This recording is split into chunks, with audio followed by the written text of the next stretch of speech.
એટલે અમારા ભાઈએ શરૂ કરેલું આ એક એવું આયામ છે કે જ્યાં કેટલા થીરકાટોને કેટલા સપનાઓને એક મંચ મળે. અને ગુજરાતી લોક સાહિત્ય એમ કે આભ અને સમંદરમાં ક્યાંય કેડી નથી. અર્થ એનો એ નથી કે સફર કોઈએ ખેડી નથી. મોહેન્જો દડોથી શરૂ થયેલી આપણી યાત્રા મંગળયાન 3 સુધી પહોંચે તો એમાંથી આપણે શીખવું એટલું જ રહ્યું કે માણસ ધારે એ કરી શકે. ઘણી વખત અહીંથી જોતા હોય તો એકચ્યુઅલી હું સ્ટ્રગલ કરું છું. મતલબ હું કોઈ એવી જગ્યાએ નથી કે જ્યાંથી હું કોઈને ઉપદેશ આપી શકું, પણ મારી ક્ષમતા, મારી જે આવડત છે, મેં જે સાહિત્યને જોયું છે, મેં જે સાહિત્યને સમજ્યું છે, મારી થોડી ઘણી જે સમજણ છે એ પ્રમાણે હું એટલું કહી શકું કે મોટા ભાગના કલાકારો આ જે છોકરાઓ અહીં પરફોર્મ કરતા હતા એ ગુજરાતની સૌરાષ્ટ્રની ધરોહરની આવતીકાલ છે. આપણી જવાબદારી બને. આજ સવારે જ હું એક સોશિયલ મીડિયામાં એક રીલ આડી આવતી હતી. નાનો છોકરો 7-8-10 વર્ષનો એ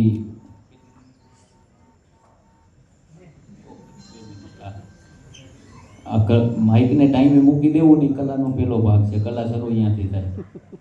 એટલે હું જોતો હતો તો એમાં એવું આવતું હતું કે મારી સામેવાળી બારીમાં બેબી રીએ છે, સમથિંગ કંઈક એના લિરિક્સ હતા.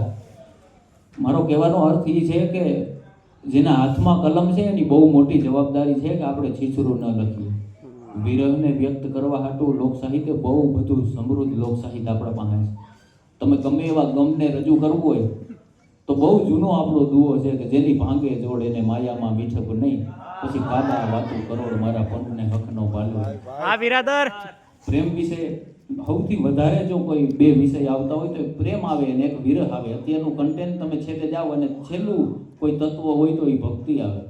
તો ભક્તિ વિષય લખ્યું છે કે પ્રેમ વગર, પ્રેમ અને ભક્તિનો બેનો સમન્વય લોકસાહિત્યમાં ક્યાં થાય કે પ્રેમ વગર પામો નહીં તમે હુનર કરો હજાર, કહે પ્રીતમ પ્રેમ વગર તને નહીં મળે નંદકુમાર. બરોબર.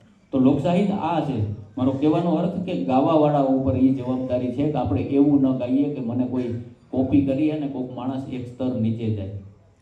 અને ટ્રેન્ડ આરે જે કલાકારો, જે બાળકો, મતલબ જે જોવે છે, કદાચ 2-5 લોકો જોતા હોય કે ભાઈ રવિભાઈ બોલે, બિરાદર બોલે, હું એવું કોઈ બોલનારો મને જોઈએ અને બોલતા શીખતો હોય તો હું એક વસ્તુને હંમેશા માટે ધ્યાનમાં રાખું છું કે જે ટ્રેન્ડમાં છે એ હું બોલું એમ નહીં, હું બોલું એ ટ્રેન્ડમાં આવે એવી કાંઈ મહેનત કરો તો હું એવું માનું છું કે તમે કોઈની કોપી નહીં પણ તમે જેવા છો એવા.